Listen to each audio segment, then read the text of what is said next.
ছেড়ে আসলে প্রবাসে থাকাটা একটু কষ্টের। তথাপিও এক বছর পরে আবার রমজান চলে আসলো। আজকে আমরা পহেলা রমজান, আমরা আজকে এসেছি মালয়েশিয়ায়। আমরা আমাদের বন্ধুবান্ধব মিলে এখানে ইফতার করতে এসেছি। এই জায়গাটা অনেক সুন্দর। এখানে মালয়েশিয়ার স্থানীয় নাগরিকরাও সবাই ইফতার করতে আসেন। তো প্রবাসে থেকে আসলে আমাদের যদিও বন্ধুবান্ধব আত্মীয় স্বজন সবাইকে মিস করা হয়, তথাপিও এখানে যারা আছেন তারা আমাদের সহযোদ্ধা সহকারী যারা আছেন, তাদের সাথে আমরা আসলে আমাদের আনন্দ দুঃখ বেদনা সব কিছু একসাথে শেয়ার করি। আমরা মিস করছি যে আমাদের বাংলাদেশকে আসলে সেই রমজানের যে আমেজটা, রোজার যে আমেজটা সে দেশের মতো এখানে আসলে আমরা উদযাপন করতে পারি না।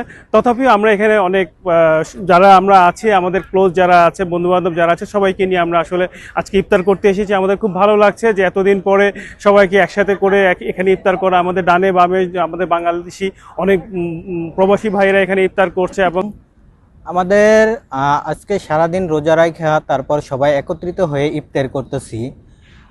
অনুভূতিটা মোটামুটি ধরতে গেলে অনেকই ভালো, কারণ সব ফ্রেন্ড সার্কেল একসাথে মিলে একসাথে ইফতার করতেছি। তো তাছাড়া একটা সুন্দর একটা প্লেসে ইফতার করতেছি, এটা অনুভূতিটা অনেকটাই ভালো। সারাদিন রোজা রেখে যে ক্লান্তিটা ছিল, এখানে আসার পরে সবাই একসাথে যখন একসাথে বসছি ইফতার করার জন্য, তো অনুভূতিটা আমাদেরকে অনেক ভালো লাগতেছে এই জায়গায়।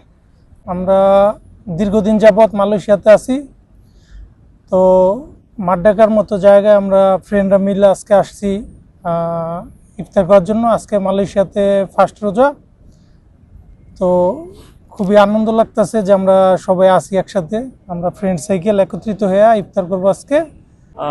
এই ব্যাপারটা আসলে অনেক মজার, কিন্তু তাছাড়া ফ্যামিলি ছাড়া আজকে 3 বছর মালয়েশিয়াতে। সো এটা খুবই দুঃখের বিষয় যে আজকে লাস্ট 3 বছর ধরে মালয়েশিয়ায় রমজানে ফ্যামিলিকে মিস করতেছি। নিজের পরিবার অ্যান্ড বন্ধু বড় ভাই সবাইকে খুবই মন থেকে মিস করতেছি। অ্যান্ড আজকে প্রথম রোজা মালয়েশিয়াতে। বড় ভাই সবাই এখানে আমার বড় ভাই অ্যান্ড লাইক ফ্রেন্ডলি সবার সাথে ইফতার করতেছি।